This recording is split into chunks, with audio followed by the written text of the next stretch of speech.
Judge Dredd, starring Sylvester Stallone, is one of the more notorious bad movies. It's about Judge Dredd, who gets framed for a crime and now must clear his name. Not much more to say beyond that. There's not much to this movie, and doesn't need to be, really. With the supporting cast, Diane Lane, Rob Schneider, and Max von Sydow, it's worth a watch to anyone that has gotten this far on the list.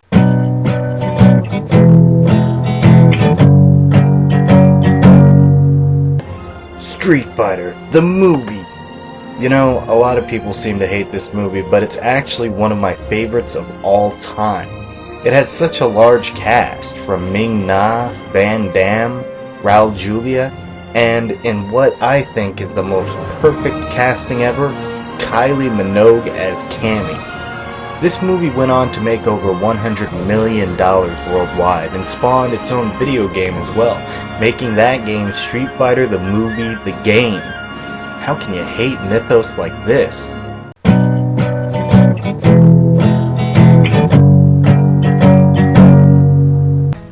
Darkman, directed by Sam Raimi, is the movie that time forgot.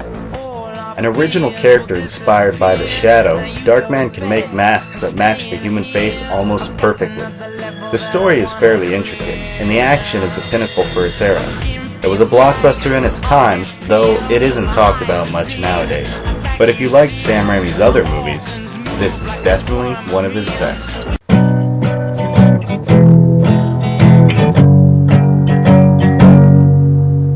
Beast, a movie that takes all the rules that horror movies must follow and throws them out the window. It's the movie that was spawned from Project Greenlight and made the whole experience well worth it. Many people are unfamiliar with the concept of truly not knowing what's going to happen next, but this movie is one that introduces that concept loud and clear. If you haven't seen it, you can find it and both of its sequels just about anywhere. But bear in mind that the length of this video review is just about how long the movie goes without gore-filled mayhem.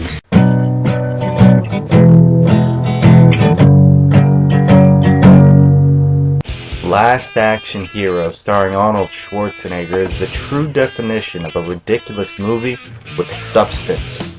It's a dark comedy that constantly changes tempo from obvious humor to subtle background action to truly sinister.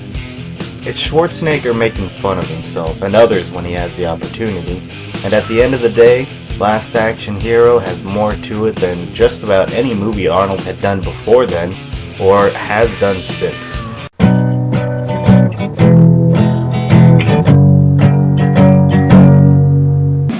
The Devil's Rejects, directed by Rob Zombie, is a somewhat campy sequel to House of a Thousand Corpses.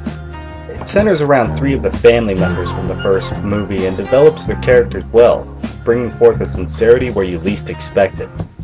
That's not to say the movie is without its violence, however, but by bringing you into the world and mentality of these characters, you understand and almost or completely sympathize with them, regardless of the fact that they really are ruthless killers.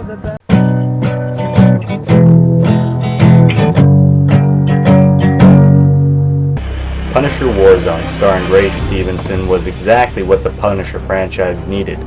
It's a very colorful and stylistic movie, while at the same time being very dark. It's hard to explain, but out of the other movies I could have picked, Punisher Warzone gets a spot for the amount and nature of the violence that it depicts, most of which I don't want to show in this review. But trust me, Punisher Warzone is the closest a movie will ever come to looking like its comic book.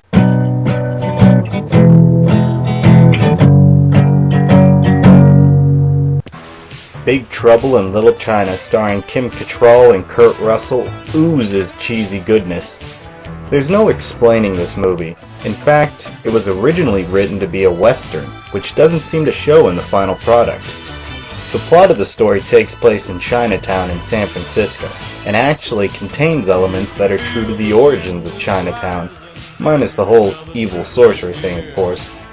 It's a movie that's very independent from any other movie you can find on the shelf, and by the end of it, you're not really sure what you went through, but it was a great ride all the way.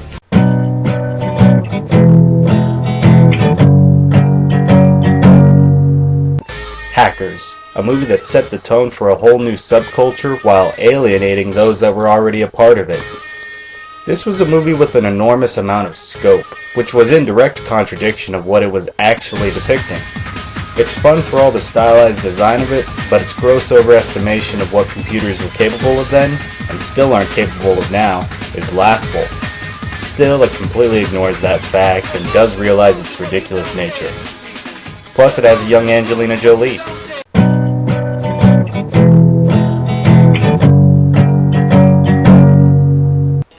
Escape from LA, starring Snake Plissken. Yeah, Snake Plissken. 16 years removed from its prequel, a lot of people were quick to knock this movie down, and still are, but its plot can be explained in a sentence. Snake goes to LA and escapes from it. That's what the movie is about, and that's what you watch. That and tons of action scenes. Maybe people expected more out of the movie, but what it delivers well. Snake Plissken glory.